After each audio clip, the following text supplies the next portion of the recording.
Good afternoon and good afternoon to parents, कुछ साथ में ऑनलाइन कनेक्टेड हैं। बच्चों, ये सेशन के बारे में कुछ आपको बताया गया, क्या है ये आपको बताया है क्या? हाँ, अभी हम 6 पेपर दे चुके हैं जेईसी करके, ठीक है। तो उन 6 पेपर से कुछ फाइंडिंग्स आपकी और कुछ हमारी। तो हमें हमेशा ऐसा लगता है कि जिस बेस्ट लेवल पे आपकी हेल्प की जा सके to get good score in your examination, इसलिए इस सेशन को रखा गया है।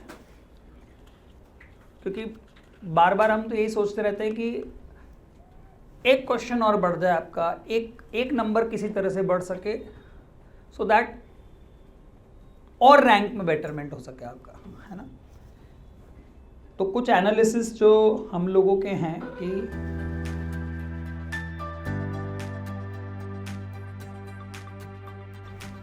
जो आप एक्सपेक्ट कर रहे थे उससे हो सकता है आपने जो एक्सपेक्ट किया उससे स्कोर कम आ रहा है, और हमको ये लग रहा है कि हमें इससे ज़्यादा आना चाहिए। तो पहले हम कुछ ये बात करते हैं कि इनके कुछ बड़े कारण क्या हैं, और मुझे लगता है वो सब कारण लिखकर आपको उस पर काम करना होगा। इसे मान लेते हैं आपको कुछ प्रॉब्लम हो रही है, सुनना सभी, आपको ये तो समझ में आया कि कुछ तकलीफ हो रही है, तो आप डॉक्टर के पास गए, है ना। डॉक्टर ने टेस्ट लिख दिया, है ना, टेस्ट करवा लिया, हो गई प्रॉब्लम सॉल्व? नहीं। तो ये सुनना वहीं तक है, बस यहां पे सुन के जाना वो टेस्ट करवाने जितना है।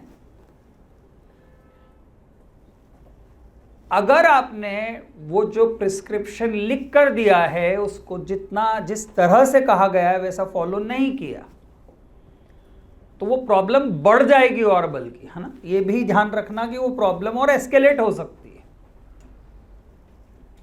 और या तो फिर हम उसको प्रॉब्लम मानते ही नहीं, इसलिए हमने सोचा कि ठीक है अब उसको जैसा है चलने दिया जाए। तो अगर आप यहाँ बैठे हैं, आप सिंसियर हैं, आप आ रहे हैं, आप टेस्ट बहुत दे रहे हैं, इसका मतलब है आप उस प्रॉब्लम को हटाना चाहते हैं अपने अंदर से, है ना।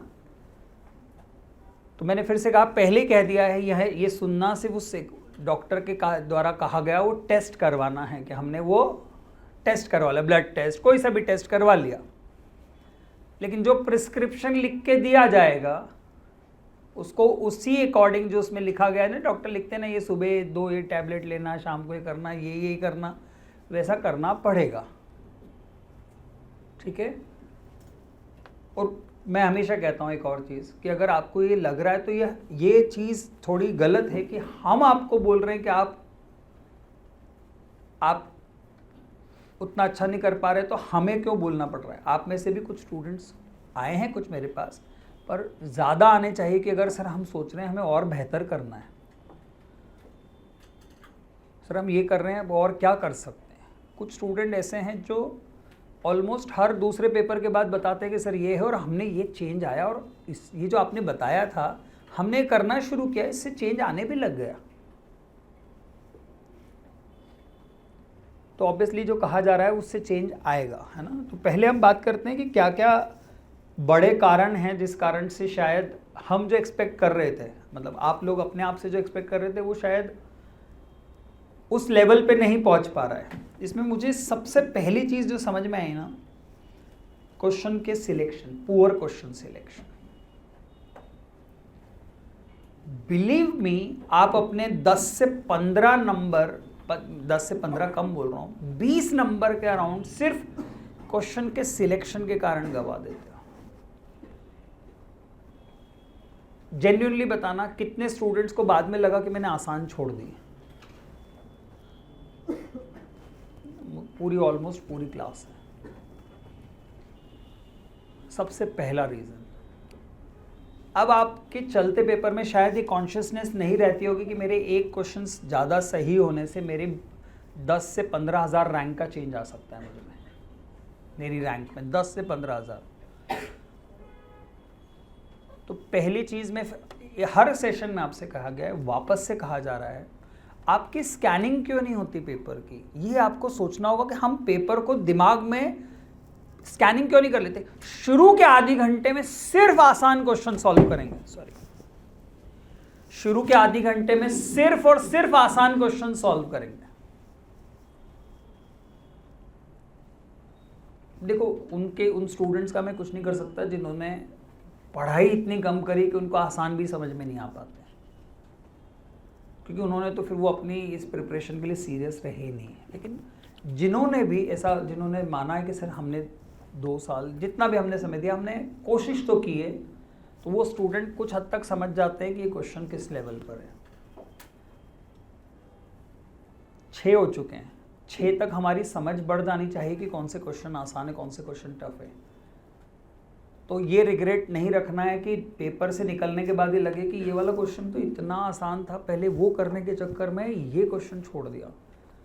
तो क्या इम्प्रूव करना चाहिए अब आपको? फिर से क्वेश्चन सिलेक्शन कैसे देखो आपको कैसे समझ में आएगा कि कौन सा क्वेश्चन आसान है, कौन सा क्वेश्चन टफ है? कैसे समझ में आता है आपको? ये कैसे समझ में आता है कि क्वेश्चन आसान है एक ही तरीका है, जिसने प्रैक्टिस की होगी ना, वो क्वेश्चन पढ़ते पढ़ते कुछ चीज़ें समझ में आ जाती है उसको कि हाँ ये पढ़ रहा हूँ ना, तो ये लाइनें तो मेरी कान में पहले पढ़ी हुई है, मैंने देखी हुई है, ये चीज़ें दिख रही है मुझे, उसके लिए वो क्वेश्चन आसान है।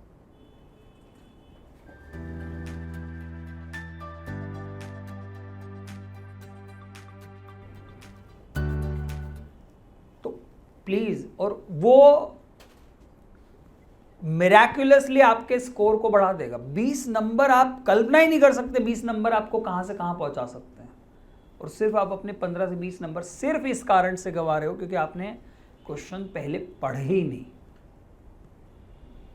तो पहला स्टेप जो चेंज लाना है वो यही है कि अब हम क्वेश्चंस में पहले डिसाइड कर लेंगे कि ये वाले क्वेश्चंस हमें करना चाहिए। क्या होता है कभी कभी हमें, अरे ये क्वेश्चन ये पहले आया क्वेश्चन, ये कर लेना चाहिए। अच्छा, हाथ उठाना, मुझे बताना कितने स्टूडेंट ने इन 6 पेपर में किसी न किसी क्वेश्चन में तो 10 मिनट तो दे ही दिए, कम से कम एक क्वेश्चन तो ऐसा रहा होगा। अच्छा, क्यों दिए होंगे 10 मिनट? 10 मिनट किसी क्वेश्चन के लिए अलॉटेड है क्या? फिर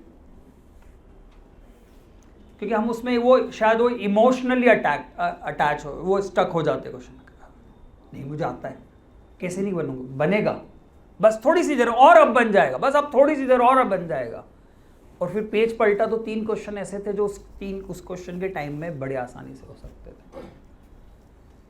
इस ट्रैप से बाहर आना होगा। और देखो ये टेस्ट सीरीज का एक ही मकसद है, ये जितनी कमियां हम में चल रही है, ये हर पेपर में, अगले पेपर में कम हो, अगले में कम हो, आखिरी तक आते आते इतनी वो जितनी भी हमसे जो मिस्टेक्स होती है वो सारी खत्म हो जाए। मान लो ये टेस्ट सीरीज ना होती और रूटीन पेपर चलते रहते एक पूरा, वो सीरियसनेस कभी आ ही नहीं पाती। बहुत सोच के आज से 10 साल पहले ये सर विपिन सर ने कहा कि हमें बच्चों के लिए ऐसा कुछ करना चाहिए। 10 से भी ज़्यादा साल हो गए, उन्होंने कहा कि ऐसा करना चाहिए ताकि उनको इस समय सबसे सीरियसनेस लगे कि यार ये पेपर कैसे देना चाहिए वहाँ पर। मान लो सिलेबस हो जाता, अब अपने घर पे रहते, हमें कभी उस लेवल पे सीरियसनेस फील ही नहीं होती। आज हम यहाँ इसलिए तो बैठे हैं क्योंकि हम चेंज चाहते हैं। पेपर नहीं होते रहते तो चलता रहता, वो वैसे ही चलता, पर आज हमें चेंज चाहिए। तो पहला चेंज क्या लाना है कि क्वेश्चन का सिलेक्शन इंप्रूव करो। हाँ सर करेंगे, चालू हुआ पेपर, फिर हम चालू हो गए जैसा सॉल्व करना, फिर वही स्कोर आएगा। मैं नहीं कहता अब आज आपका 100 आ रहा है तो 250 हो जाएगा सीधे, नहीं, 100 आ रहा है तो 110 हो सकता है उससे। सिर्फ इस छोटी सी स्टेप को फॉलो करके। कितने स्टूडेंट्स पेपर का एनालिसिस करते हैं?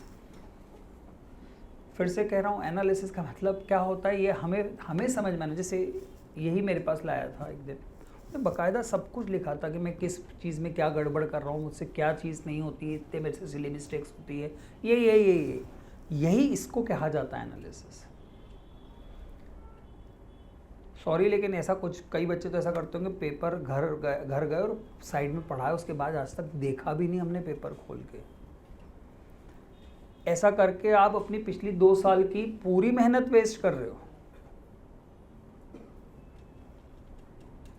तो सेकंड चीज़ है जो एनालिसिस फिर से एनालिसिस ये समझाएगा।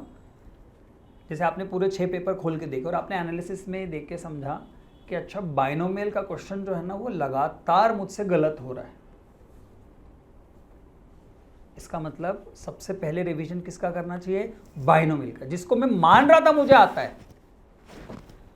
जो चैप्टर मुझे पता था कि मुझे आता है लेकिन उसके क्वेश्चन बार बार गलत हो रहे हैं, तो ये एनालिसिस समझ में, अच्छा अब मुझे या तो बाइनोमियल छोड़ देना चाहिए या बाइनोमियल को फिर से रिवाइज कर लेना चाहिए। सेम फिजिक्स केमिस्ट्री के किसी चैप्टर के साथ हो सकता है, बिना एनालिसिस, जैसे कि आप पेपर दे के घर जाने से, पेपर दे दिया घर चले गए, फिर अगला पेपर दे दिया, फिर इससे चेंज नहीं आएगा। इससे हर बार सेम मिस्टेक्स होगी। पुरानी मिस्टेक समझने के लिए उसके एनालिसिस की ज़रूरत है। तो उसमें एनालिसिस में क्या क्या हो सकता है?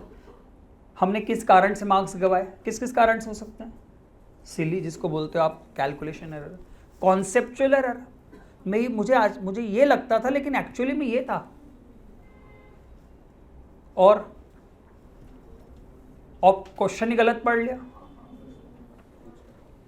पूछा कुछ, निकाला कुछ, लगाया कुछ। पिछले बार भी ये बात हुई थी हमारी। तो ये आप लिखते प्लीज़, आप चाहोगे तो मैं आपको ये सबको दे दूंगा जो मैंने कुछ चीज़ें लिख रखी हैं, है ना। तो आपको अब ये पकड़ना होगा कि मैं, जैसे मेरे नेचर में ये है कि मेरे से कैलकुलेशन की बहुत एरर होती है। मान लो आपको ऐसा समझ में आया कि मुझसे कैलकुलेशन की लगातार एरर, जैसे मैं रिपोर्ट कार्ड देखता हूँ बच्चों का, जो जेईई शिखर का भी बनता है, किसी किसी बच्चे के 27 क्वेश्चन गलत है।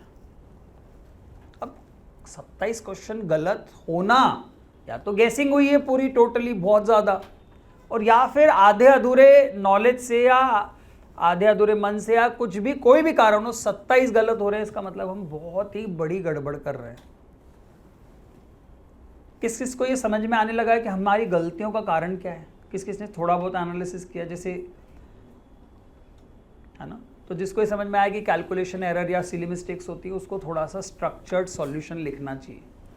2 क्वेश्चन कम करो, है ना, 2 क्वेश्चन कम करके आओ पेपर में, लेकिन उन 2 क्वेश्चन कम करने के चक्कर में उसका फ़ायदा ये होगा कि हो सकता है 10 सही चले जाएं, जो आप रैंडमली कैलकुलेशन कर करके गलत करते हो। देखो, हमारे नेचर में आ चुका है कई बार गलत कैलकुलेशन करना। आप खुद पाओगे ना, क्लास में पढ़ाते पढ़ाते मैं कुछ बच्चों को नहीं बोलता तो तुम्हारा आंसर हमेशा ही गलत आते हैं। तुम हमेशा कॉन्सेप्ट सही लगाते हो लेकिन तुम्हारा आंसर हमेशा गलत आते हैं। तो इसका कारण क्या है? मतलब उसके साथ वो, उसकी आदत में ही कैजुअल कैलकुलेशन करना। तो उसको थोड़ा सा, जिन जिन स्टूडेंट्स को समझ में आया कि हम बहुत कैजुअल कैलकुलेशंस करते हैं, हमें proper step by step calculation करने की ज़रूरत है। तो अब हमें ये एनालिसिस से समझना होगा कि हमने क्यों मार्क्स गवाए, कौन से चैप्टर हमें ज़्यादा ट्रबल कर रहे हैं। देखो, हमने जिसको दोस्त माना था वही दुश्मन है हमारे। जैसे मैंने कहा बाइनोमियल, हमें लग रहा था हमें आता है और बार बार उसी का क्वेश्चन गलत कर रहे हैं। तो ट्रबल का मतलब ये नहीं है कि जो पढ़े ही नहीं। ट्रबल का मतलब वो है जो लगता था पढ़े हैं लेकिन उनके क्वेश्चंस लगातार गलत हो रहे हैं, है ना। तो अगला जो स्टेप रहेगा वो ये कि हमारे एनालिसिस से हमें ये समझ में आ जाए बच्चों कि हम किन चैप्टर्स पे भरोसा करके जा रहे थे लेकिन उनके क्वेश्चंस भी हम गलत कर रहे हैं। किस किस को ये समझ में आई है कुछ चीज़ें कि हाँ ये चैप्टर में हमारे साथ है ऐसा, कि ये वाला कोई चैप्टर हमें लग रहा था। अच्छा, उस पर भरोसा क्यों था? क्योंकि आपको उस चैप्टर को पढ़ते पढ़ते कॉन्फिडेंस आ रहा था कि ये तो अच्छा आ रहा है मुझे इसके क्वेश्चन। इसका मतलब अब आपको ये करना है कि जिस चैप्टर पे आपको ज़्यादा भरोसा है ना, उसको और बेहतर करना है, उस चैप्टर की डेप्थ लानी है। मेरी अभी किसी स्टूडेंट से बात हुई थी, जैसे हम किस कोशिश में भी लग जाते हैं कि हम पूरे 100% सिलेबस को 60% कर लें। उससे कितने मार्क्स आएंगे पता है? 0। क्यों? किसी भी सब्जेक्ट का, किसी भी चैप्टर का 60% नॉलेज वो 0 है। अच्छा, इसकी जगह उल्टा सोचते हैं, पूरे सिलेबस की जगह 70% सिलेबस को 100% कर लेते हैं। अब मार्क्स कितने आएंगे पता है? 60% से ज़्यादा, जो किसी भी अच्छी रैंक के लिए सफिशिएंट है। तो आपने आज तक, मुझे नहीं पता, हमने ये हमेशा बता दिया है और मैं आज फिर से एक बार बता दूंगा कि किन चैप्टर्स को करना ही चाहिए और किन चैप्टर्स को आप छोड़ दोगे तो भी आपका कोई नुकसान नहीं है, क्योंकि आज जो हम स्कोर ला रहे हैं उससे ज़्यादा ही आएगा। अब एक स्टूडेंट ने लिख के लाया वो आयोनिक इक्विलिब्रियम, सो उसका एक क्वेश्चन आता, मैंने कहा 24 दूसरे भी आते हैं। आयोनिक इक्विलिब्रियम पढ़ोगे, हो सकता है कि उसको करने में 4 दिन लगा दो और वहाँ जाके उसका फिर भी ना बने, क्योंकि हो सकता है उसका क्वेश्चन ही बहुत हमेशा टफ आता हो। मैं एक एग्जाम्पल की बात कर रहा हूँ। तो क्या हम ये कोशिश नहीं कर सकते कि 24 क्वेश्चन जो दूसरे आ रहे हैं उन पे ज़्यादा फोकस कर लिया जाए बजाय एक आयोनिक इक्विलिब्रियम के किसी क्वेश्चन को लिए? तो आपको सबसे पहले अब उन चैप्टर्स को ज़्यादा पढ़ने की ज़रूरत है जो आपके दोस्त हैं, जिसके बारे में आप श्योर रहते हो कि ये तो मुझे आता है। वो सब्जेक्ट हो सकता है, चैप्टर हो सकता है, टॉपिक हो सकता है, उसको ज़्यादा रिवाइज करना है।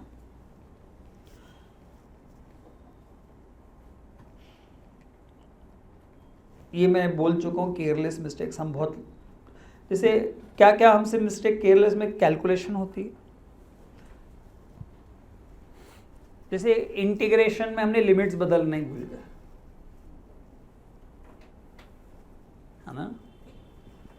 ये फाइंड आउट आपको करना है कि मुझसे ये सिली मिस्टेक्स कौन कौन सी होती है। जैसे क्या क्या हो सकती है सिली मिस्टेक्स, हमने क्या, हाँ वो सिली मिस्टेक्स में हमसे जनरली क्या क्या हो सकती है, जैसे कैलकुलेशन तो होती है, वो एक और है। उसके अलावा हम इस चीज़ पे ध्यान बहुत कम देते हैं कि उन्होंने हमसे पूछा क्या है ना। कई बार हम यूनिट्स का ही ध्यान नहीं दे रहे हैं, है ना। केमिस्ट्री में हमसे क्या चीज़ की मिस्टेक हो सकती है, आप लोग बताएं। केमिस्ट्री आपको पता है, आपको समझ में आता होगा कि हमसे केमिस्ट्री में यूजुअली ये चीज़ों की मिस्टेक। जैसे मैथ्स में मैं जो देखता हूँ कि हमसे मिस्टेक्स में जनरली क्या होती है, हमने अननोन वही मान लिया जो उन्होंने गिवन क्वेश्चन में दे दिया, के अननोन मान लिया और के क्वेश्चन में दिया हुआ है। तो इन छोटी छोटी चीज़ों को हमें बहुत टारगेटेड काम करना पड़ेगा। मैं आज जैसे जो आपका 6th वाला जेई शिखर हुआ, उसका 99 मैथ्स का था, 45-46। पता है, मुझे ऐसा लगता है कि आप में से मैक्सिमम स्टूडेंट्स, या हो सकता है सभी स्टूडेंट्स, उतने स्कोर तो आज अगर पेपर की तरह ना दिया जाए, प्रैक्टिस की तरह दिया जाए तो ला सकते हो। आप सोचो, हो सकता है उससे भी ज़्यादा ला सकते हो। मतलब हमारी प्रिपरेशन तो उतनी है, हमें उतना पढ़ाया गया है, हमें उतना सब कुछ बता दिया गया है कि हम उतना स्कोर तो ला सकते हैं। पर हम जब एग्ज़ाम में बैठते हैं तब शायद हम उतने स्कोर तक नहीं पहुंच पाते हैं ना। तो मैंने यही कहा कि अगर आप अपनी हर गलती धीरे धीरे धीरे करके पता करते जाओ और अगले पेपर में कम करते जाओ, तो वो शायद उस स्कोर तक हम आखिर तक पहुंच जाएंगे। अब जैसे कई बार पढ़ाते पढ़ाते मुझे लगता है कि सर हमने एक बुक देखी तो उसमें ये भी लिखा था। मैं कहता हूँ सबसे पहले बेसिक्स तो सीख लें उसके। हमें कई बार उस चैप्टर का बेसिक नहीं पता है, पर कुछ स्टूडेंट बोलते हो सर ऐसी भी चीज़ उसमें लिखी थी। मैं हमेशा कहता हूँ वो स्टेप से ही आगे बढ़ पाओगे। आपको लगे कि हम सबसे टफेस्ट ऑफ द चीज़ उस चैप्टर की सीख ले, आ ही कह रहा है वो तो। आज मैं पैराबोला की 11th में प्रैक्टिस करवा रहा था। बिलीव मी, नॉर्मल की इक्वेशन, टैंजेंट की इक्वेशन, टैंजेंट उसकी कॉर्ड की लेंथ, इन पे क्वेश्चन से सारे के सारे 20 कॉन्सेप्ट पकड़ लो पूरे पैराबोला में, पूरा चैप्टर कंप्लीट हो जाएगा। 20 कॉन्सेप्ट्स। तो कई बार हमारी सोच क्या होती है कि हम तो एक एक चीज जो बुक में या जो सब कर लें। इस एग्जाम में कोई बहुत ज्यादा चीजें नहीं पूछ रहे, वो चीजें जो भी पूछ रहे हैं वो एक फिक्स्ड एरिया से पूछ रहे हैं आपसे बार बार। तो हमसे एक गलती क्या हो रही है कि हम बेसिक्स कम पढ़ रहे हैं और हमें लगता है कि हम एडवांस वाली चीज़ें जो हैं, एडवांस कॉन्सेप्ट जो उनको ज़्यादा कर लें। तो सबसे पहले किसी भी चैप्टर के बहुत बेसिक्स पे काम करो, एकदम एलिमेंट्री चीज़ों पर। अरे केमिस्ट्री में तो आप कभी कभी क्या पाओगे कि वो इतनी बेसिक सी चीज़ पूछ लेते हैं जो डेफिनेशन में लिखी रहती है और हमें डेफिनेशन याद नहीं है। तो अगली चीज़ जो करनी है, हमें अपने बेसिक्स पे काम करना है। अगर हमें किसी चैप्टर को पढ़ना है तो उसके सबसे एलिमेंट्री लेवल से पढ़ना शुरू करना चाहिए। एक जो और मुझे समझ में आया कि शायद हमारी पढ़ने की जो हैबिट्स होगी ना, वो भी बहुत इनकंसिस्टेंट है। 2 दिन हमने बहुत पढ़ाई की और 3 दिन 2-2 घंटे पढ़ाई की। किस किस से ऐसा होता है? इससे बहुत नुकसान है।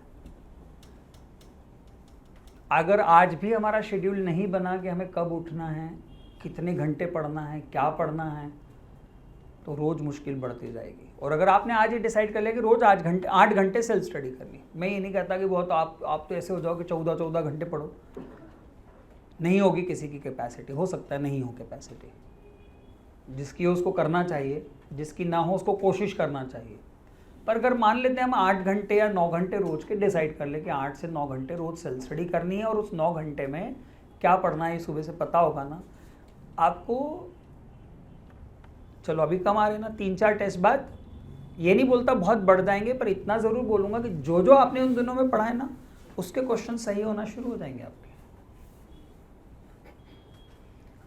तो अगली हैबिट जो डेवलप करनी है वो ये कंसिस्टेंट स्टडी की हैबिट्स। रोज एक minimum fix number of hours पढ़ना है, जो मुझे लगता है 8 घंटे मिनिमम होना चाहिए रोज के।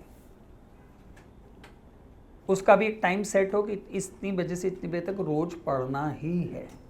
उसके बाद और मिलेगा टाइम तो और करेंगे, लेकिन इतनी मिनिमम टाइम हमें देना चाहिए।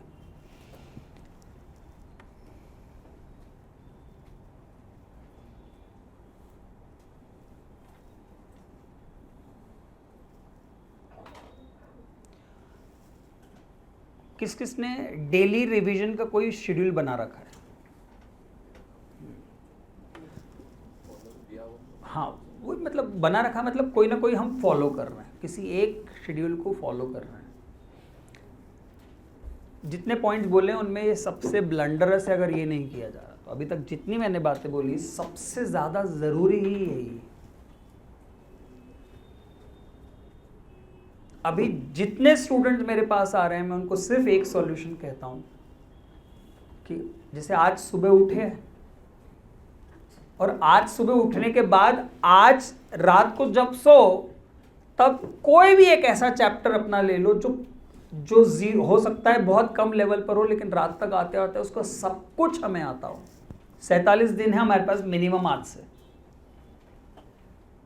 अगर इन 47 दिनों में 40 चैप्टर के साथ ऐसा कर लिया जाए और 40 चैप्टर पे मान लो 30 क्वेश्चन आपने और सही कर लिए तो 120 नंबर और बढ़ सकते हैं आपके।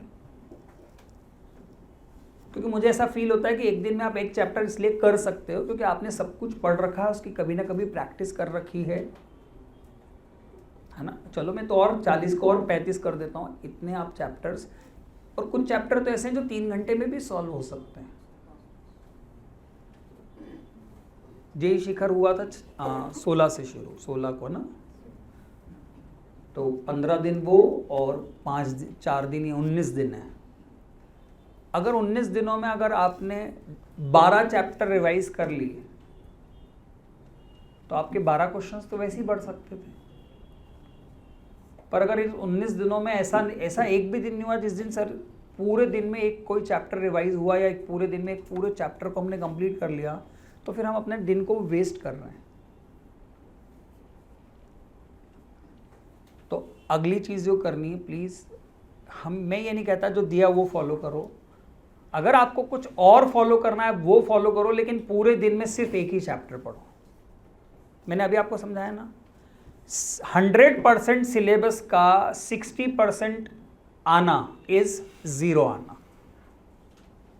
आप समझ चुके होंगे अभी तक तो इस एग्जाम की सच्चाई है। बोर्ड्स में ऐसा नहीं होता ना, क्योंकि वहाँ पे स्टेप के मार्क्स मिल जाते हैं, पढ़ने वाला समझ जाता है कि अच्छा इसको इतना तो आता है तो इसको दे देते हैं नंबर। यहाँ कैसे पता चलेगा?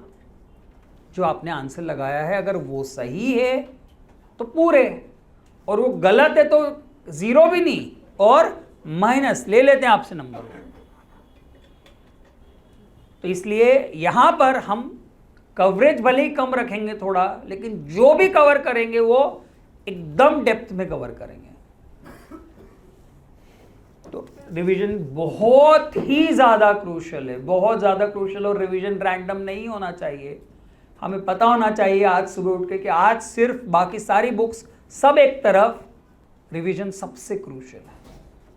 अच्छा चलो, जिस दिन पहला शिखर हो और आज तक कितने स्टूडेंट ने कोई चैप्टर रिवाइज किया और उसके क्वेश्चन अब उससे बनने लग गए? सी, अभी कोई मेरे पास आया था, सर मैंने बायोमोलिक्यूल्स कर लिया, उसके 3 बार क्वेश्चन है, तीनों बार सही गए। कितना इजी रूल है। अब जब ये रूल समझ में आ जाता है तो रोज क्यों नहीं करते हैं? मैं फिर बोल रहा हूं, 4 दिन बाद जेईई मेंस का पेपर है, अपने आप धड़कनें तेज हो जाएगी और 4 दिन में इतना पढ़ लोगे जितना पिछले हो सकता है 10 दिन में 15 दिन में नहीं पढ़ा हो।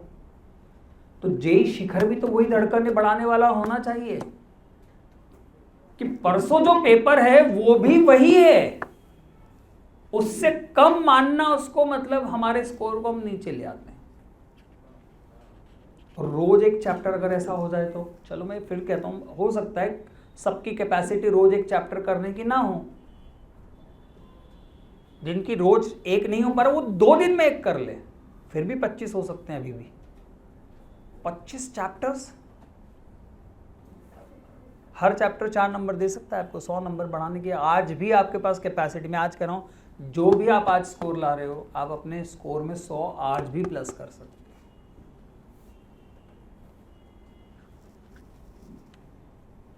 तो रिवीजन को सबसे ऊपर प्रायोरिटी पे रखना और विद प्लान्ड रिवीजन। जिन चैप्टर्स के बारे में आपको लग चुका है कि हमको नहीं आते, है ना, वो पूरी तरह छोड़ देना अगर आपको ऐसा लगता है कि उसको जीरो से पढ़ना पड़ेगा तो। हाँ, बीच में एक चीज़ और बोल दूँ, हम 12th के सिलेबस पे ज़्यादा फोकस करें, आप उस पर ज़्यादा कंफर्टेबल हो, क्योंकि वो हमारा इस साल पढ़ा हुआ है, इतने बार टेस्ट हो चुके हैं। कुछ स्टूडेंट्स के साथ इतनी बड़ी, सर 11th का सिलेबस कैसे रिवाइज करना है? मैंने पूछा स्कोर कितना आया मैथ्स में? Sir 12 number. और मैथ्स के क्वेश्चन में, मैथ्स के पेपर में 12th के कितने क्वेश्चन से 11 नहीं 13-14 क्वेश्चन, 52-60 मार्क्स के थे।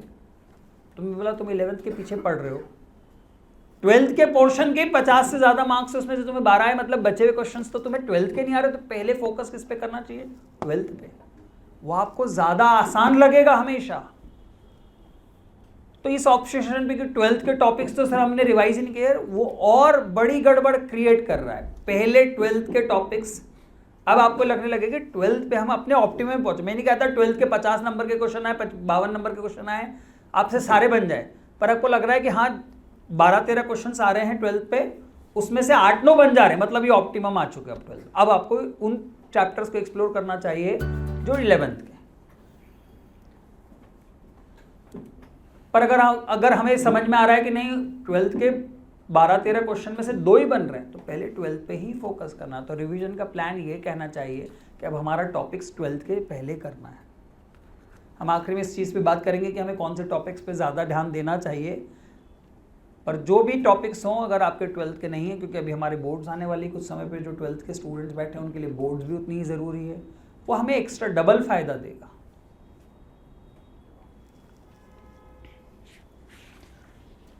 किस किस का टाइम मैनेजमेंट बिगड़ रहा है पेपर में? किस किस को समझ में आ गया कि क्या टाइम लेना चाहिए? गुड, ये एक अच्छी चीज़ है। तो अगली चीज़, जैसे टाइम चेंज लगा, उससे आपने कुछ टाइम का प्लानिंग बनाई है कि इतना इसको देना चाहिए, इतना, जैसे किसको कितना देना चाहिए, या अब किससे स्टार्ट करना चाहिए? पहले तो ये चलो, किससे स्टार्ट करना चाहिए? आसान से, ना फिजिक्स से, ना केमिस्ट्री से, ना मैथ्स से, किससे? आसान से। हाँ, सेकेंड वाले पेपर में फिजिक्स केमिस्ट्री कितना टफ था, मैथ्स कितना आसान था। तो जिसने फिजिक्स केमिस्ट्री से शुरू किया होगा उसका स्कोर थोड़ा कम रह गया होगा, हो सकता है वो मैथ्स पे बाद में पहुंचा। तो नियम एक ही है, किस सब्जेक्ट से स्टार्ट नहीं करना, किस सब्जेक्ट से स्टार्ट करना जो सबसे आसान हो। और जो पढ़ते हैं उनको पेपर देख के समझ में आ जाता है कि आसान कौन सा है। उनको पेपर पढ़ते पढ़ते समझ आता है हाँ ये तो बहुत आसान है, तो क्योंकि आसान का मतलब पढ़ते पढ़ते सॉल्यूशन दिमाग में आ जाता है।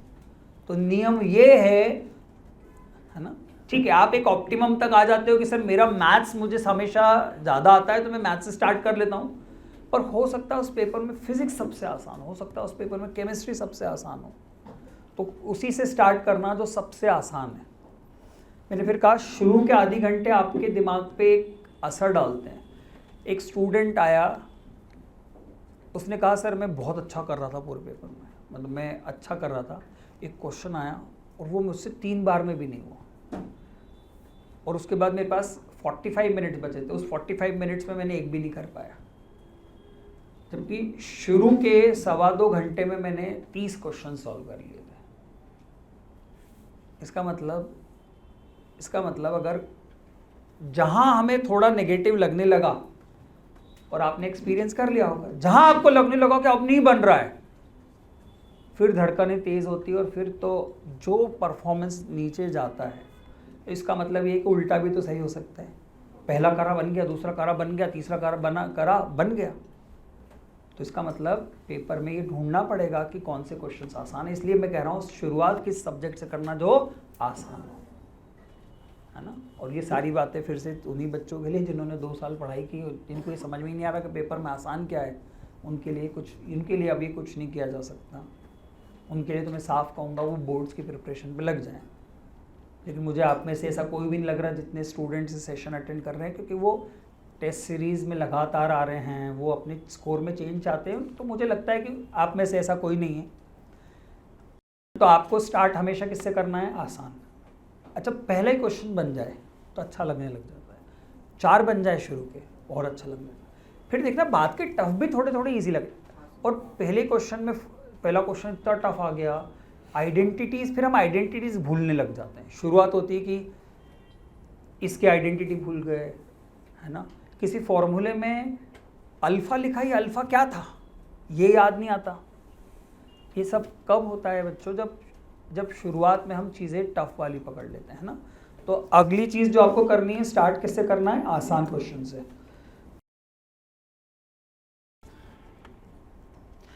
टाइमिंग भी फिक्स रखने की ज़रूरत नहीं, पर फिर भी हर सब्जेक्ट का एक मिनिमम टाइम होगा। जैसे मैंने आपको मैथ्स के लिए 80 मिनट बोले, उससे कम में लिख भी लोगे पूरा पेपर आता है, और लिखने में भी 80 मिनट लग जाते हैं, इतना लंबा होता है। इसलिए इतनी ज़रूरत है। पर स्टिल अगर किसी को लगता है कि नहीं, मुझे ऐसा लग रहा है कि ये जो फिज़िक्स के क्वेश्चन से मुझसे बन रहे हैं और मैं बहुत ईजीली बना पा रहा हूँ, पर उसमें थोड़ा टाइम लग सकता है, तो थोड़ा टाइम ज़्यादा दे देता हूँ, कोई बात नहीं। 5 मिनट 10 मिनट ज़्यादा दे दोगे वो ज़्यादा बेहतर होगा। ये ना मान लो कि मुझे केमिस्ट्री को 25 मिनट में ही करना है। कई बार हम क्या सोचते हैं 25 या 30 मिनट में केमिस्ट्री कर लेते हैं, उस चक्कर में हम 10 गलत कर देते हैं। 5 मिनट एक्स्ट्रा देके हो सकता है 10 में से सिर्फ 2 ही गलत हो, 8 सही हो जाते हैं। तो आपको नेक्स्ट चीज़ ये ध्यान रखनी है बच्चों की, जो फिक्स टाइम की अप्रोच लेके चल रहे हैं ना हम, उसको प्लस माइनस एक लेके चलना है कि प्लस 5-10 मिनट, प्लस 5-10 मिनट आगे पीछे हो सकता है। अब आप ये बताओ मुझे, कितने स्टूडेंट ने जल्दी में आंसर गलत मार्क किए? जल्दी का मतलब क्या? और टाइम भाग रहा है, जल्दी से दूसरे क्वेश्चन में जाना है, गलत मार्क कर दिया। हुआ है ना। तो किस बात की जल्दी थी? तो हुआ क्या होगा, जल्दी में इसको तो गलत किया ही, और जिसके ऊपर जल्दी में गए वो बना भी नहीं, तो कुछ फायदा ही नहीं हुआ। जल्दी का ये देखो, फास्ट करने का ये बिल्कुल मतलब नहीं होता कि आप उस क्वेश्चन को कैजुअली सॉल्व करो। जल्दी करने का मतलब होता है कि आप बिल्कुल प्रॉपर सॉल्व करो और कहीं और थॉट में ना खो जाओ उस चलते क्वेश्चन में, तुरंत फिर जंप करो दूसरे पे, और उस क्वेश्चन का जितना टाइम हो उतना देना है। तो कई बार हमें ये सोचने में आता है कि इतना इतना हमें टाइम देना है हर सब्जेक्ट में, तो हम इतना ही देंगे, और फिर मैंने कहा ना, उसको थोड़ी सी रेंज को प्लस माइनस करके रखना। किसी सब्जेक्ट में जो आपको बहुत अच्छा बन रहा है, हो सकता है उसमें 5 मिनट ज़्यादा देकर आप उसमें ज़्यादा बेहतर स्कोर कर लो।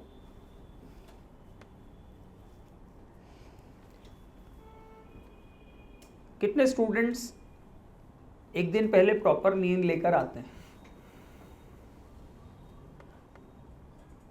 ये एक ऐसी, जैसे आप ये बोलते हैं ना कि सर हम वही सारे क्वेश्चंस अगर ऐसे प्रैक्टिस शीट जैसे सॉल्व करें तो हम ज़्यादा बेहतर कर पाते हैं। तो क्या कारण लगता होगा आप उस चलते पेपर में क्वेश्चंस क्यों नहीं बन पाते होंगे? तो इसका एक बहुत बड़ा कारण जो हमें लगता है, और वो सच भी है क्योंकि हमने कई सालों में देखा है कि जब पेपर चल रहा है ना, पेपर की नर्वसनेस तो वो फैक्टर तो बहुत बड़ा है, लेकिन एक कारण ये भी कि हम दिमाग से थके हुए हैं थोड़े से। आपको पता है जैसे द ग्रेट म्यूजिशियन जो ए आर रहमान हैं, है ना, आप सभी जानते हो, या अभी मैंने विराट का एक स्टेटमेंट सुना, व्हाट ही सेड ना कि मुझे कल के मैच में बहुत बेहतर करना है ना, इसलिए मैंने एक दिन पहले जो है वो बहुत प्रॉपर रेस्ट लिया। ये क्लियर स्टेटमेंट था। तो जैसे ए आर रहमान, उनके जो कंपोज म्यूजिक है वो तो ऑस्कर तक जीत चुके हैं, तो इस लेवल पे तो वो जब ये इन लोगों से बात होती तो यही कहते हैं कि हम अपना सबसे बेस्ट परफॉर्मेंस तभी दे पाए जब हम मेंटली सबसे ज़्यादा फिट थे, सबसे ज़्यादा मेंटली हम फिट थे। तो कहीं हम अपनी ये डेली की रूटीन की हैबिट्स ऐसी तो नहीं बना चुके जिससे हम पेपर में थके हुए या हमारा ध्यान ही नहीं रह पा रहा, इस स्थिति में तो नहीं है। बहुत बड़ा फैक्टर है। अच्छा, एक काम करके देखेंगे, आपको 10 बाहर के दौड़ लगवाएंगे बहुत जल्दी जल्दी और फिर पेपर में बैठा दें, जो 10 राउंड तेज दौड़ के आओ बाहर और फटाक से पेपर में बैठो, चालू करो, 10 मिनट तक तो कुछ समझ में नहीं आएगा क्या करना है, क्योंकि धड़कनें बहुत तेज रहेगी, दिमाग चल ही नहीं रहा है। तो आपको लगता है नहीं सर ये दौड़ नहीं, ये अगर आप प्रॉपर रेस्ट लेके नहीं आओगे तो भी आपकी सिचुएशन यही रहती। क्यों आइडेंटिटी याद नहीं आती जो 20 बार cos 2 theta, sir 1 - 2 cos square theta होता है या 2 cos स्क्वायर थीटा -1 होता है, याद ही नहीं आ रहा था, जबकि 100 बार यूज कर ली। बहुत ही ज़्यादा ज़रूरी है पेपर शुरू होने के पहले आप अपने बेस्ट हेल्थ की स्टेट में हो, प्रॉपर सो के आना, हाइड्रेटेड रहना, है ना, दिमाग को एकदम शांत करके आना, कुछ स्ट्रैटेजी सोच के आना, हर चीज़ उस चलते पेपर में आपके स्कोर में चेंज ला सकती है।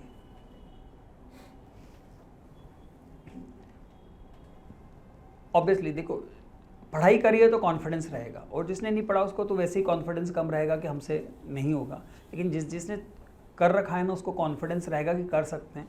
बस चलते पेपर में ये अगर आप मेंटली फिट रहे ना तो जो आता है वो सही होता जाएगा। कितने स्टूडेंट से मोबाइल छूट गया अभी? मोबाइल का मतलब स्मार्टफोन,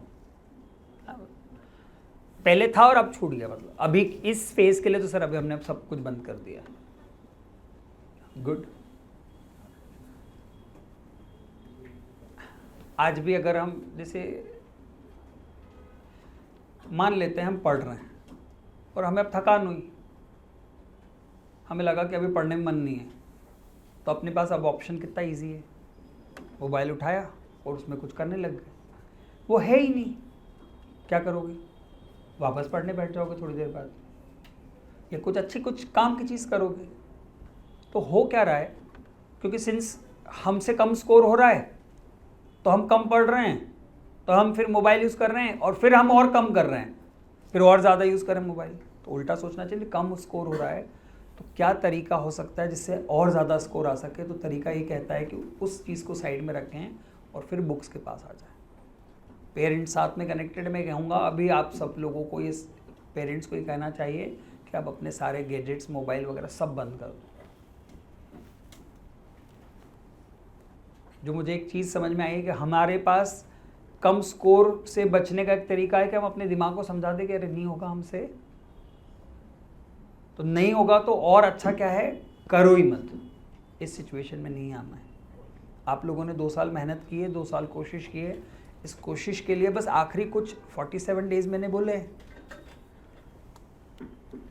ना, ये इन 47 डेज के लिए अगर आप 8 घंटे रोज एक चैप्टर रोज रिवाइज कर लोगे तो मैं बहुत श्योर हूँ 100 नंबर लाना तो बहुत आसान है। और पिछले साल 90 नंबर पे एडवांस के लिए क्वालिफाई हो गए थे बच्चे, 90, 95, 96 मार्क्स पे 100 नंबर लाना तो बहुत आसान है।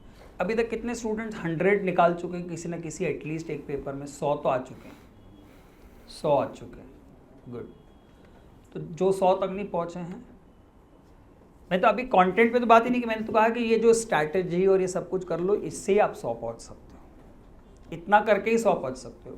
बाकी चीज़ें तो हम भी और डिस्कस करते हैं, इतना करके ही आप 100 स्कोर तक अपने आप को पहुँचा सकते हो।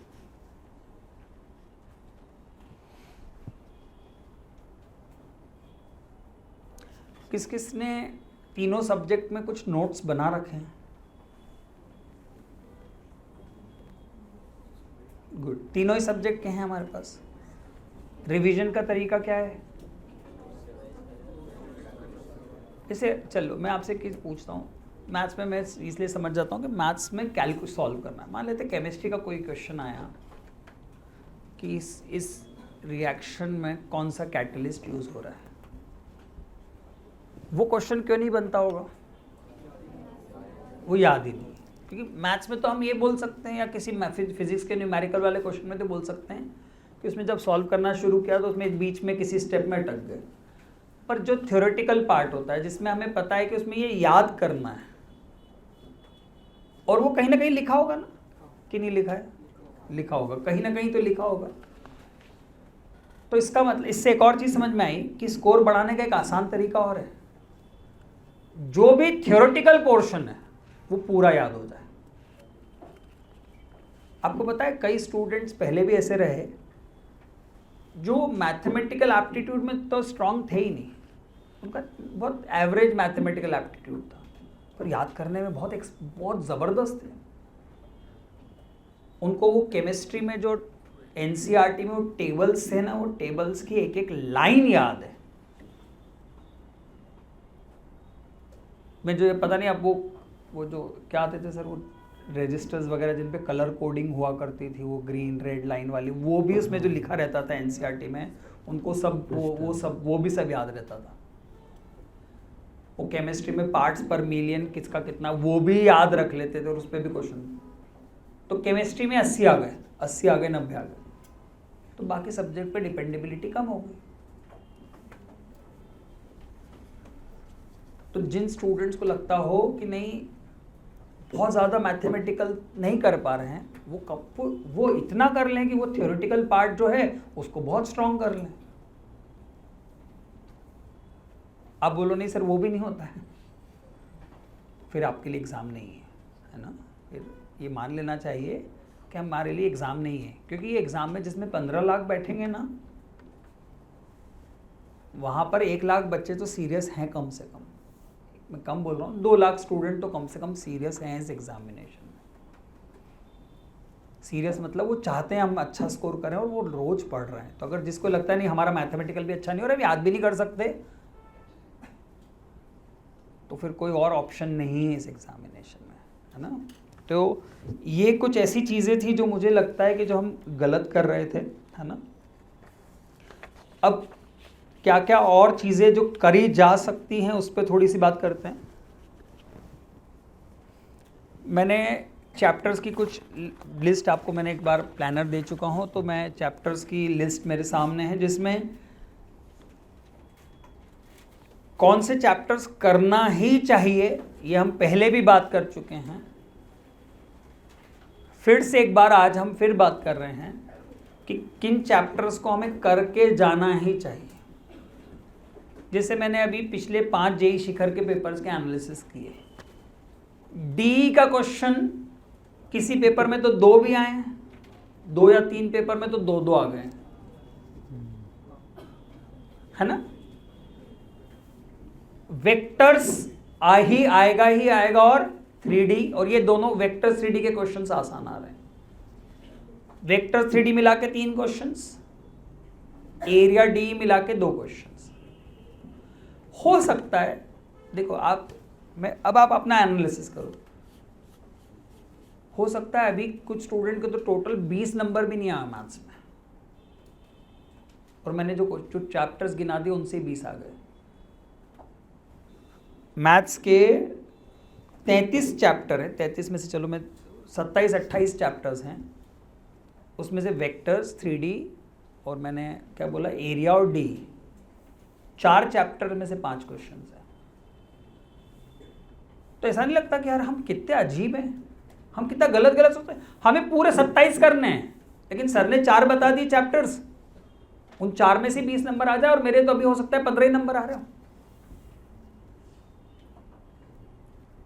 तो ये 4 और सर 4 और बता दो, 8 चैप्टर प्रिपेयर कर लेते हैं। हो गए मेंस के मैथ्स के 97-98 परसेंटाइल की प्रिपरेशन 7-8 चैप्टर से। फिर से मैं कह रहा हूँ, प्रिस्क्रिप्शन लिख के दे रहा हूँ, बस इसके आगे हमारे हाथ में कुछ नहीं बचता है,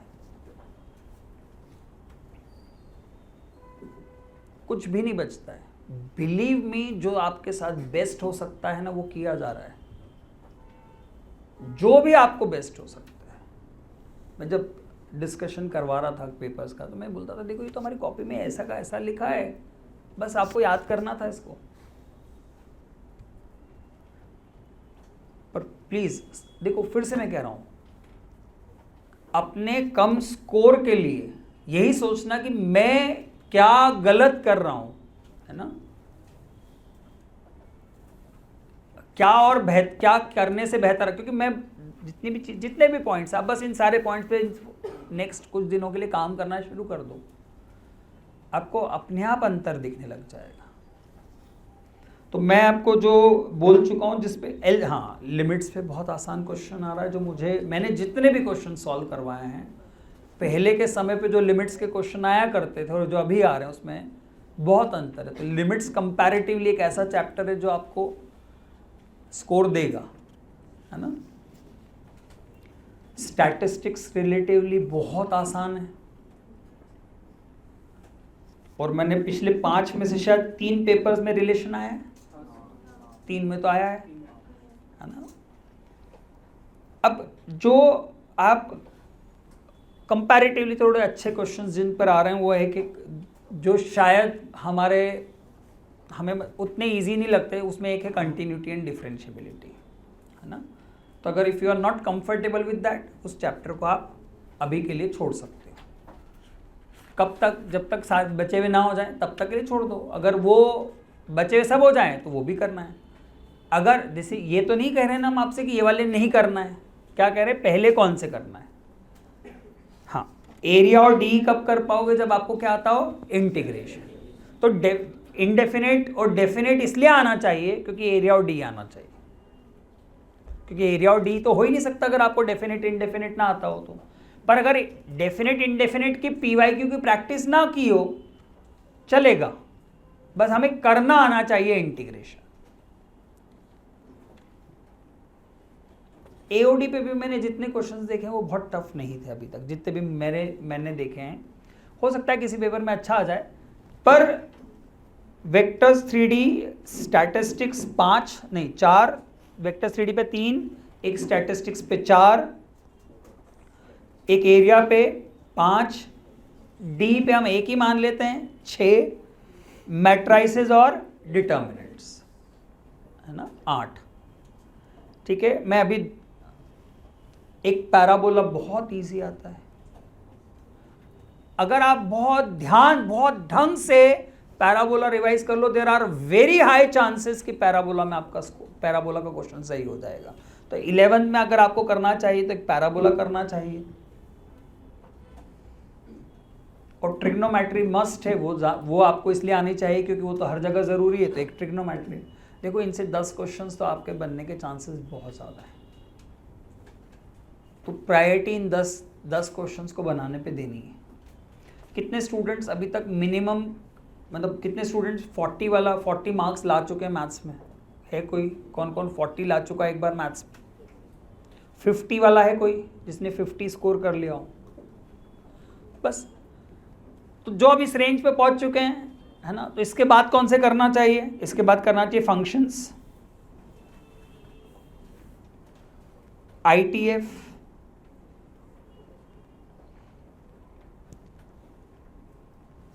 बाइनोमियल, सीरीज सीक्वेंसेस और TOE। सबसे आखिरी में क्या करना चाहिए? अगर ये सब हो जाए तो फिर हमें करना चाहिए complex, PNC, probability, straight line circles,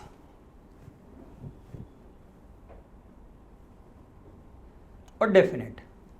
ये पोर्शन हमें इसके बाद करना है। डेफिनेट करना तो पहले ही पड़ेगा, डेफिनेट की पूरी थ्योरी याद होनी चाहिए हमें, ना, लेकिन डेफिनेट की प्रैक्टिस आप बाद में कर सकते हो।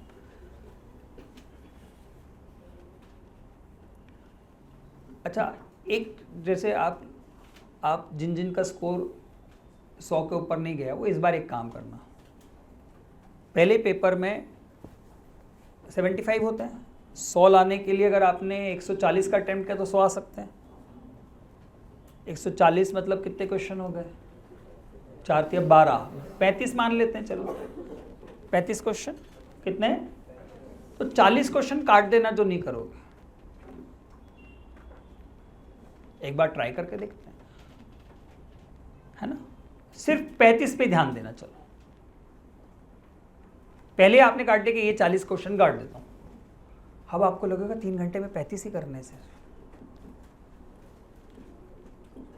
आप तेज तेज नहीं भागोगे, आप अननेसेसरी गलतियां नहीं करोगे, और आ गए अगर मान लो 100 इस एक्सपेरिमेंट से 100 आ गए, तो अगली बार 40 काटने की जगह 30 काटना। बस पता है आप जल्दी जल्दी क्यों करने की कोशिश करते हो, क्योंकि आप 75 क्वेश्चंस करने का सोचते हो। अच्छा 35 क्वेश्चन 3 घंटे में कितना मिनट मिला, 180 क्वेश्चन के लिए 35 मिनट, जिसमें 35 क्वेश्चन में हमने मान लिए 12 केमिस्ट्री के, 12 फिजिक्स के, 13 फिजिक्स केमिस्ट्री, 25 फिजिक्स केमिस्ट्री के और 10 मैथ्स के। मैथ्स में हम ऑन एन एवरेज 5 मिनट ले लेते हैं क्वेश्चन को, सफिशिएंट है। 50 मिनट कितने बचे, 130 मिनट, 130 मिनट फिजिक्स के और केमिस्ट्री के 25 क्वेश्चन में। केमिस्ट्री के 15 है मान लेते हैं, या 15 मान लेते हैं थियोरेटिकल, फिजिक्स केमिस्ट्री के मिला के 15 थियोरेटिकल है, जिनको 15 मिनट बहुत है, मतलब 10 क्वेश्चन करने के लिए 115 मिनट है।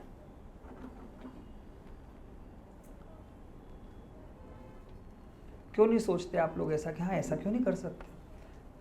फिर जाते हैं पेपर में, फिर वही 3 घंटे में 75 क्वेश्चन के पीछे पढ़ते हैं, फिर स्कोर नीचे आ जाता है। अरे एक बार 100 लाओ, और जब लग जाए कि इस स्ट्रैटेजी ने 100 स्कोर ला दिया, फिर अगली बार 40 मत काटना, अगली बार 30 काटना, उससे 10 नंबर बढ़ जाएं, फिर अगली बार थोड़ा सा और।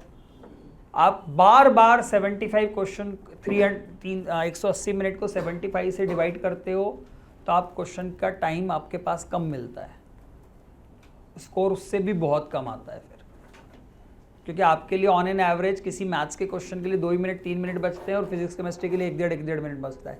आपके पास अब टाइम ज़्यादा है। अरे आप किसी केमिस्ट्री के क्वेश्चन 5 मिनट क्यों बैठोगे, बैठते हो क्या, अनटिल अनलेस बहुत कैलकुलेटिव भयानक हो, नहीं तो आप बैठते हो क्या। कितनी देर लगती है केमिस्ट्री क्वेश्चन में, अगर पता हो तो 30 सेकंड में भी हो जाता है, कभी कभी 1 मिनट में भी हो जाता होगा। तो 15 थ्योरेटिकल क्वेश्चन को करने में अगर मैं चलो 1.5 मिनट ऑन एन एवरेज मान लूँ, तो 25 मिनट में 15 क्वेश्चन वो हो सकते हैं। 10 न्यूमेरिकल क्वेश्चन से थोड़े जिसमें सॉल्व करना है, 3 मिनट के हिसाब से वो ले लिया, 30 45 मिनट, 180 में से भी 45 मिनट ही हुए हैं सिर्फ, और आप 25 क्वेश्चन सही कर चुके हो। कितना टाइम है। बस चलते पेपर में अपनी उस कॉन्शियसनेस की स्टेट को इतनी हाई रखो कि उस चलते पेपर में भी मुझे ये सारी बातें याद रहती है। आप चलते पेपर में सब भूल जाते हो, किसी एक पेपर में तो ट्राई करो। पता है आपको, आपने अभी स्कोर देखते होंगे और आपको लगता होगा यार ये मेरे से तो क्लास में कम आंसर देता था, पर इसको स्कोर ज़्यादा आ रहा है, क्योंकि उसका पेपर का टेम्परामेंट बेहतर है आपसे, वो स्मार्ट है, आपसे इंटेलिजेंट नहीं है, पर वो आपसे ज़्यादा स्मार्ट है। इस एग्ज़ाम के साथ सबसे बड़ी एक डिफरेंट चीज़ क्या हो चुकी है, ये 50% स्मार्टनेस की एग्ज़ाम हो चुकी है। कुछ स्टूडेंट्स तो ऐसे रहे हैं जिन्होंने मैथ्स में 5 ही क्वेश्चन करे बस। 2024 में एडवांस के पेपर में एक स्टूडेंट ने, उसके आईआईटी में है, टोटल 140 कुछ नंबर है, उसको बाकी दोनों, उसको मैथ्स ही आता था ज़्यादा, तो उसके 140 में से 80 नंबर मैथ्स में, बाकी दोनों में बहुत कम। फिर भी आईआईटी बॉम्बे, आईआईटी दिल्ली, उसके साथ में कई बच्चे, उनके तीनों सब्जेक्ट थे, पर उन्होंने तीनों सब्जेक्ट थोड़े थोड़े कर रखे थे। क्लास में हमेशा उनके आंसर्स बेहतर आते थे, और उस स्टूडेंट ने समझ लिया कि मुझको तो एक सब्जेक्ट आता है, और जेईई एडवांस में तो ये कितना अच्छा फ़ायदा है कि एक सब्जेक्ट अच्छा हो तो बहुत अच्छा किया जा सकता है। तो आपको बस अब स्मार्ट काम करने की ज़रूरत है। उस दिन जब शिखर में, हर शिखर में यही सोचना कि पिछले में मेरे से इतने क्वेश्चंस बने थे, इस बार मैं 75 की जगह मैं सोचता हूँ 40 की कोशिश करते हैं। 35 क्वेश्चन पे नज़र नहीं डालेंगे, लेकिन वो 35 कौन से होंगे जो पहली बार में समझ में ही नहीं आए क्या करने थे। ठीक है, 40 क्वेश्चन कौन से हैं जो ऐसा लग रहा था कि कंपैरेटिवली आसान है, जो हम शायद बना सकते हैं। तो आप में से कई स्टूडेंट्स हैं जो एक अभी तक स्कोर तक नहीं पहुंचे हैं। अच्छा, 40 क्वेश्चन कितने मार्क्स के हो गए? 160। मैं कितने लाने का बोल रहा हूँ? मान लो आपके 100 नहीं आए तो आपको 100 लाना है, तो 100 लाने के लिए 160 में से 60 नंबर गवा भी दोगे तो भी 100 आ सकते हैं। तो जो अभी तक 100 तक नहीं पहुँचे, जो 100 प्लस जा चुके हैं, उनको 130 140 प्लस जाना है, उनको 25 क्वेश्चन काट देने चाहिए। 50 क्वेश्चन मतलब कितने नंबर? 200। 140 लाने, फिर से 60 क्वेश्चन, 60 मार्क्स गंवाने का आपके पास अभी भी मौका है।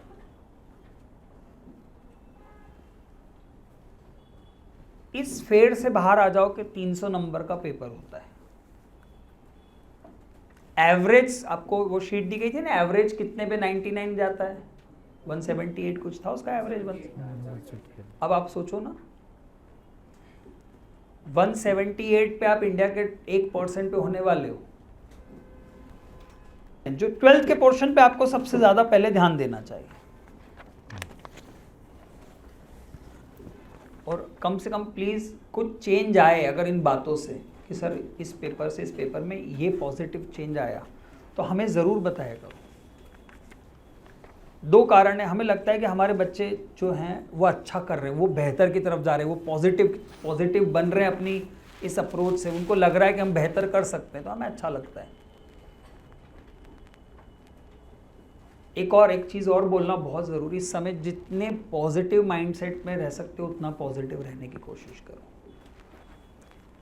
क्या होता है जब स्कोर कम आता है ना, तो हमारे अंदर से वो धड़कनें तेज़ होने लग जाती है कि अब तो गया इस साल, अब तो कुछ भी अच्छा नहीं होगा। और जो जितना ज़्यादा ये सोचेगा ना, वो उतना नीचे जाता जाएगा। और जो जितना ये सोचेगा कि बस रोज एक चैप्टर का रिवीजन करना है, बस रोज एक चैप्टर का रिवीजन करना है, वो उतना आगे बढ़ता जाएगा। सुबह उठ के अगर ये ना सोचा कि आज का एक चैप्टर कौन सा है, और आज करके अगले रात को सोते टाइम ये ना लिखा कि आज का काम कर लिया, तो वो दिन का आउटपुट कम है जितना होना चाहिए। आउटपुट तभी है जब सुबह उठे, पता था इतना काम करना है, रात को उतना करके सो गए। आपको एक दिन में तीनों सब्जेक्ट पढ़ने की बिल्कुल ज़रूरत नहीं। जैसे मान लो परसों है, आज का दिन है, कल का दिन है, 2 ऐसे चैप्टर लो जिसके क्वेश्चन आपसे वहाँ नहीं बनते थे, लेकिन आपको लगता है कि हाँ ये चैप्टर बना सकते हैं, उन दोनों को प्रैक्टिस करो, देखो उस दिन बन रहा है कि नहीं बन रहा। मान लो 2 में से 1 भी बना के आ गए ना, दोनों चैप्टर में से 1 भी क्वेश्चन एक्स्ट्रा कर लिया, तो आपकी जीत है। आपको कभी कभी सक्सेस कैसी लगती है कि अभी आ रहे थे 80 और अब 180 नहीं आए तो हम नहीं जीते। अभी आ रहे थे 80, अगले में आ गए 84, ये जीत है आपकी। अगले में 84 आया, उसके अगले में 88 आ गए, ये जीत है आपकी। मैंने पिछली बार एग्जाम्पल लिया था वो इंग्लैंड वाली टीम का, वो जब वो उनकी जो साइकिलिंग टीम थी, उन्होंने कभी कोई ओलंपिक मेडल, एक आध शायद बहुत किसी एक्सट्रीम केस में एक ओलंपिक मेडल जीता था, और वो टूर डी फ्रांस होता है वो तो कभी उन्होंने जीता ही नहीं था।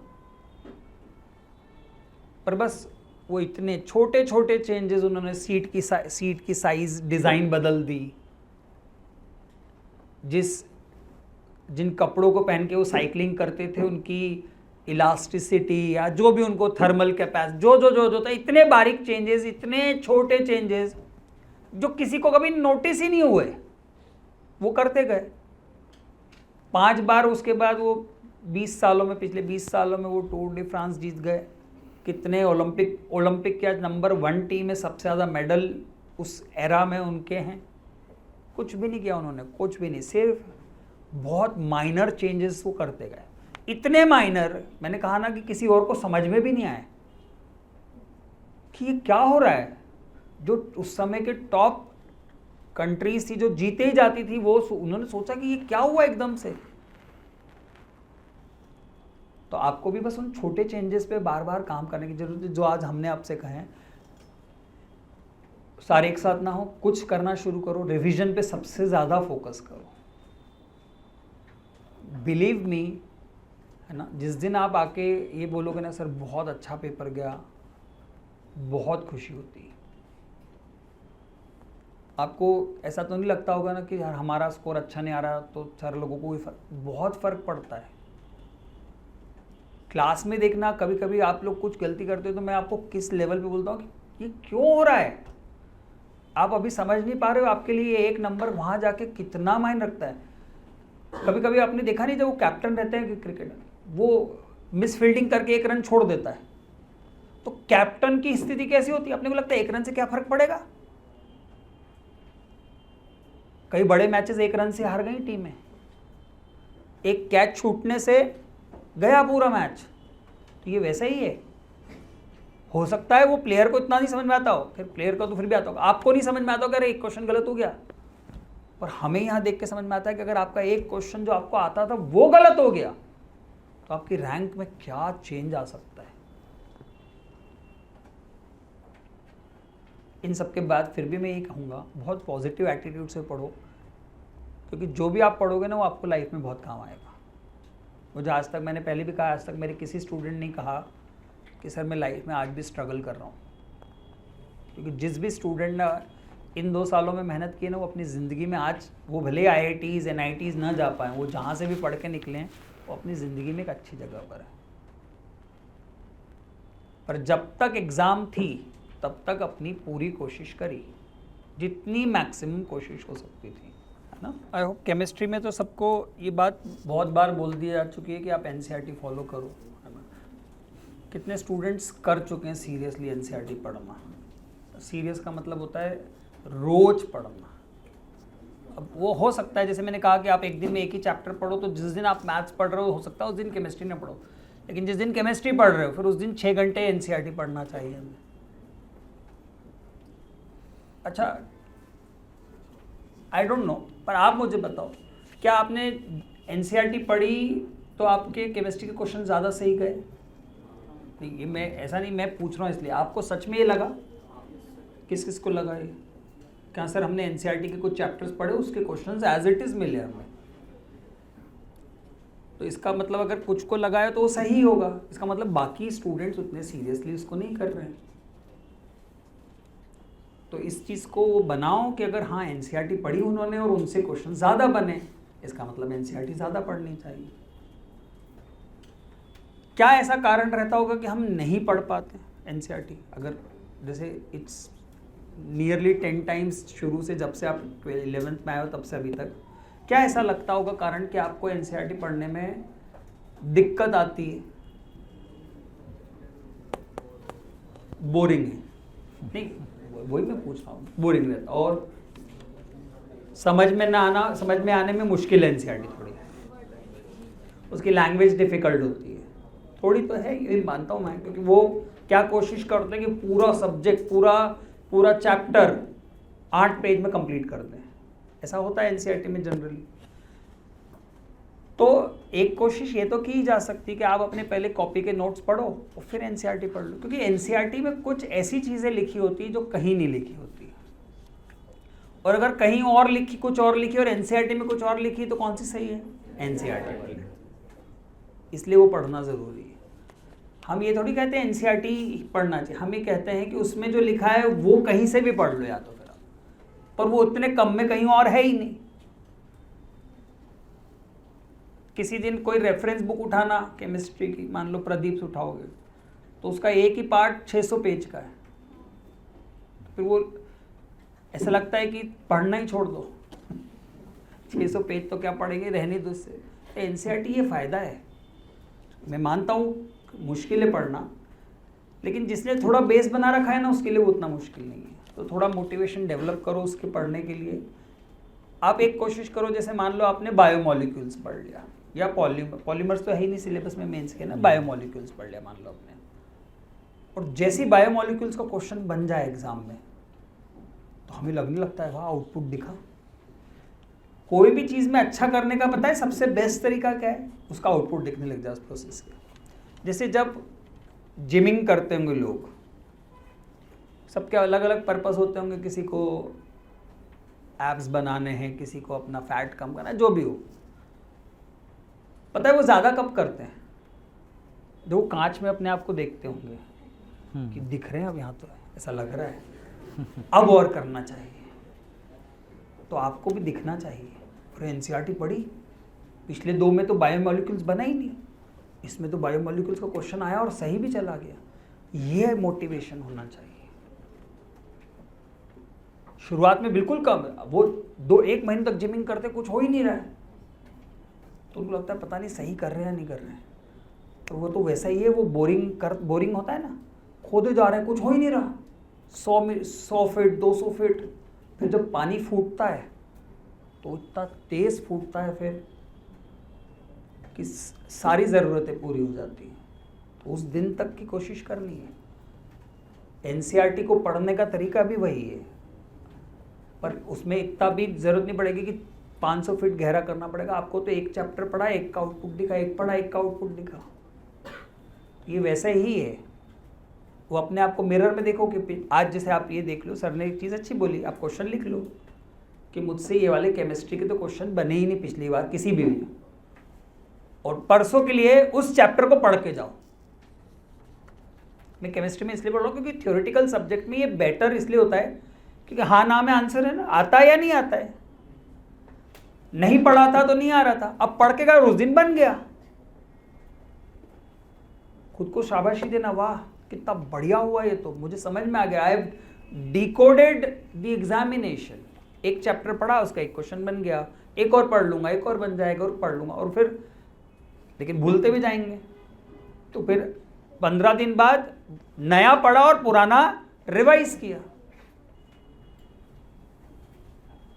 देखो ये बातें सुन के आसान भी है, इस पूरी प्रोसेस में सबसे मुश्किल क्या है? रोज ये करना। ये करना मुश्किल थोड़ी है, बस इस अगले 47 डेज के लिए रोज ये करना मुश्किल है।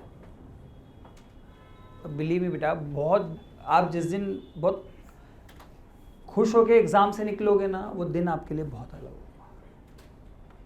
और खुशी का पैमाना क्या है? कोई 300 लाना नहीं है ना। मैंने जिस दिन सेशन लिया था पहला, जब आपको वो परसेंटाइल वाला वो दिया था, तब भी मैंने ही कहा था कि हम अपना एक बेस लाइन डिसाइड कर लें। किसी के लिए वो 100 नंबर भी हो सकता है, किसी के लिए ये हो सकता है कि कट ऑफ फॉर एडवांस निकल जाए, किसी के लिए 99 हो सकता है, कुछ भी हो सकता है। उस पैमाने वो हो जाएगा तो हम खुश रहेंगे, है ना। पर देखो, आपने उस दिन जो टिक किया होगा और अभी जो स्कोर आ रहा होगा, वो डिफरेंस है ना। क्योंकि जब पूरा सिलेबस सामने आता है ना, तो शुरुआत ऐसी ही होती है। लेकिन पूरे सिलेबस का सबसे बड़ा फायदा क्या है? ज़्यादा बनने के चांसेस भी तो हो गए। जब 2 चैप्टर का पेपर होता था तो वो एक चैप्टर आता ही नहीं, तो आधा पेपर तो गया, आधा पेपर तो बना ही नहीं था। अब जब पूरे सिलेबस का है तो एक चैप्टर नहीं आता तो उसका एक ही क्वेश्चन है, एक नहीं आया, बाकी तो आ सकते हैं। इसलिए अब आपको जब पूरे सिलेबस के पेपर हो रहे हैं ना, तो अब आपको धीरे धीरे ऐसा लगने लगेगा अब ज़्यादा चीज़ें सब आ रही हैं हमें, क्योंकि अब अपना कवरेज बढ़ता जाएगा, है ना। बहुत आज के सेशन में कोई भी सब्जेक्टिव बातें नहीं की गई, बहुत मेहनत करो। ये बिल्कुल प्रैक्टिकल बातों पे ध्यान दिया गया है कि हमें क्या ऑब्जेक्टिविटी लानी चाहिए हमारी प्रिपरेशन में। उस ऑब्जेक्टिविटी को ऐड करो अपने प्रिपरेशन में। बिलीव मी, आप बहुत फ्लाइंग कलर्स के साथ अच्छा स्कोर करोगे, है ना। जिसके भी दिमाग में इस हॉल में आने तक बहुत नेगेटिविटी थी कि अच्छा नहीं आ रहा है, मैं कहूँगा यहाँ से निकलने के बाद बहुत खुश होकर जाओगे, मिल गया रास्ता, मिल गया रास्ता। हर पेपर के बाद 5-6 नंबर बढ़ाने हैं, 2 क्वेश्चन बढ़ जाएंगे, I will be very happy, ठीक है। क्योंकि हम नेगेटिव सोच के कभी भी अच्छा नहीं कर सकते। कैटलाइजर के सेशन में सेमिनार्स होते थे, हज़ारों लोग भी बैठते थे, उसमें कहा जाता था ना, जैसे कोई प्लेयर चलते मैच में सोचे, बॉलर बॉल डालने आ रहा है, अगर इस बॉल पे मैं आउट हो गया तो मेरे माँ बाप बहुत गरीब हैं, उनका क्या होगा, है ना। मेरे पास पैसे नहीं है, मेरी ज़िंदगी कैसे चलेगी। तो वो आउट हो जाता है। पर वो सोचे कि ये बॉल आ रही है, इसको फेस करना है मुझे, तो बस I am a good player. मैंने ऐसी बॉल फेस कर रखी है अपने करियर में। आपने कर रखा है ना ऐसे क्वेश्चन फेस, इसका मतलब तो ये बॉल आ रही है, I will play my natural game. ये बॉल इधर आएगी तो मैं इधर मारूंगा, इधर आएगी तो इधर मारूंगा, और एकदम बहुत अच्छी आ गई तो छोड़ दूंगा, बहुत टफ आ गया तो क्वेश्चन छोड़ दूंगा। कितना आसान रूल है। चलते पेपर में सोचना कि नंबर नहीं आया तो पापा फिर से कल चिल्लाएंगे, फिर से वही झेलना पड़ेगा। मैं फिर से कह रहा हूँ, ध्यान रखना, हम पेरेंट्स भी जुड़े हुए हैं और मैं हमेशा हम पेरेंट्स से कहते हैं, अगर आप प्रयास नहीं करो तो उनका पूरा हक है, पर अगर आप प्रयास करो और फिर नहीं आ रहा ना, तो ये मानना पड़ेगा कि ठीक है, हमारी कैपेसिटी उतनी है। इसमें कभी अपने आप को कमज़ोर मत मानना। किसी मैथ्स के क्वेश्चन से आपका टैलेंट डिसाइड नहीं होता। आपको वो क्वेश्चन नहीं आता, वो चीज़ नहीं आती, पर आप उससे आपकी सब कुछ डिसाइड हो जाएगा। इसलिए मैं पेरेंट्स को भी कहता हूँ, और आपको भी अंदर से रखना चाहिए कि सिर्फ यही पैमाना नहीं है, this is not the criteria जिससे ये जज होता है कि मैं कितना अच्छा हूँ, मैं कितनी अच्छी हूँ, ऐसा नहीं है ना। लेकिन सिंस हम इस एग्ज़ाम के लिए प्रिपेयर कर रहे हैं तो हमें अपनी बेस्ट कोशिश करनी है। तो चलते पेपर में इन सारे थॉट से बाहर रहना कि हम इसमें अच्छा नहीं कर पाए तो हमारी ज़िंदगी कितनी ख़राब होती जाएगी। नहीं, हम अच्छा कर लेंगे तो बहुत अच्छा होगा, ख़राब होगा तो भी हमारे पास कुछ ना कुछ अच्छा है, क्योंकि हमने आज तक सिर्फ मेहनत की है। ठीक है, तो बच्चों, होप अगर फिर ज़रूरत पड़ी फिर एक बार बैठेंगे, है ना। पर कोशिश करना, जो जो चीज़ें आज आपसे कही गई हैं उसमें आप एक इम्प्लीमेंट कर सको, 2 इम्प्लीमेंट कर सको, है ना। और रोज़ पढ़ना है, रोज़ हमारी ये चीज़ की सीरियसनेस बढ़नी चाहिए कि मुझे अच्छा स्कोर करना है। ठीक है, मैंने कहा ना, इस एग्ज़ाम के साथ सबसे बड़ी प्रॉब्लम सिर्फ ये है कि इसमें सिर्फ आपके हाँ ना के आंसर्स हैं। आप सभी तो कह रहे हो कि हमें सर बहुत ज़्यादा आता है पर स्कोर कम आता है, तो इसका कारण आप थोड़ी हो। वो एग्ज़ाम है जो सिर्फ क्या चेक करती है, ABCD। किसी ने पास वाले का देख के भी ए लगा दिया और सही हो तो वो टैलेंटेड हो गया क्या? नहीं। आपने सब सही निकाला, बी आंसर की जगह ए लगा दिया, आप बुरे हो गए क्या? नहीं। वो एग्ज़ाम ही वैसी है ना। तो वो इसलिए वो एग्ज़ाम उन 3 घंटों की बहुत ज़्यादा, अच्छा ये अब आप समझ चुके हो ना कि 3 घंटे 2 साल पे भारी पड़ सकते हैं। ठीक है, तो हम अब आपके उन 3 घंटों को बेहतर बनाने की कोशिश कर रहे हैं। जितने मैनूवर्स हो सकते हैं हमारी तरफ से, जिस तरीके से हो सकते हैं हम कोशिश कर रहे हैं। बस आप कोशिश करना कि जो कहा जा रहा है हम उतना उस समय पे लगाने की कोशिश करें, है ना। चलो, थैंक यू बच्चों, थैंक यू पेरेंट्स।